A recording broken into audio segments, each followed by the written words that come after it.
எனக்கு வயது 55ங்க. இந்த 55 வயசுல ஒரு காரியத்தை நான் சிந்தித்து பார்க்கிறேன். சிறு வயது முதல் கொண்டு என்னை சுற்றிலும் வாழ்ந்த மக்களை நான் நினைத்து பார்க்கிறேன். ஜாதி, மதம், இனம் இப்படி எந்த வித்தியாசமும் இல்லாமல் என்னை சுற்றிலும் வாழ்ந்த மக்களுடைய வாழ்க்கையை நான் இன்றைக்கு திரும்பி பார்க்கிறேன்.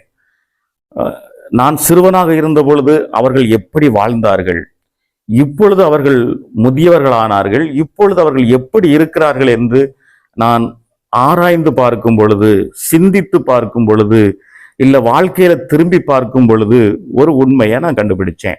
யாரெல்லாம் தெய்வ பயத்தோட கடவுள் ஒருத்தர் இருக்கிறார் என்று அந்த தெய்வ பயத்தோட நீதியா வாழ்ந்தாங்களோ, பரிசுத்தமா வாழ்ந்தாங்களோ, யாருக்கும் எந்த தீங்கும் செய்யாம, மனசால கூட ஒரு தீங்கு நினைக்காம, தன்னால இயன்ற உதவியை மற்றவர்களுக்கு செய்து, தன்னால யாருக்கும் எந்த நஷ்டமும் வராதபடி, தன்னுடைய வாயின் வார்த்தைகளால யாரையும் காயப்படுத்தாதபடிக்கு கடவுளுக்கு பயந்து யார் அப்படி பரிசுத்தமா வாழ்ந்தாங்களோ அவர்கள் இந்த முதிர் வயதிலும் நல்ல சுக பலன் ஆரோக்கியத்தோடு மனரம்மியமா மன மகிழ்ச்சியா இருக்கிறாங்க. அவங்க மட்டும் இல்லைங்க, அவங்க பிள்ளைகள் கூட நல்ல ஆசீர்வாதமா செல்வ செழிப்போடு மனரம்மியமா இருக்கிறத நான் இந்த 55 வயதுல நான் கண்டுபிடிச்சிருக்கேன். பாருங்க, பைபிள்ல ஒரு அருமையான வசனம் இருக்கு.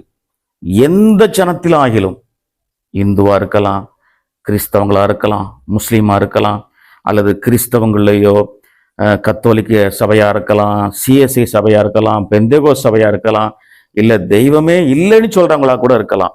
யாரா இருந்தாலும் தெய்வ பயத்தோடு யாருக்கும் எந்த தீங்கும் இல்லாம கடவுளுக்கு பயந்து வாழ்றவங்க உண்மையில நல்லா இருக்கிறாங்க.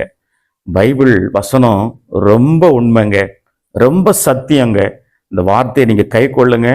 நீங்களும் முதிர் வயதானாலும் நீங்க மட்டும் இல்ல, நீங்களும் உங்கள் பிள்ளைகளும் சமாதானமா இருப்பீங்க.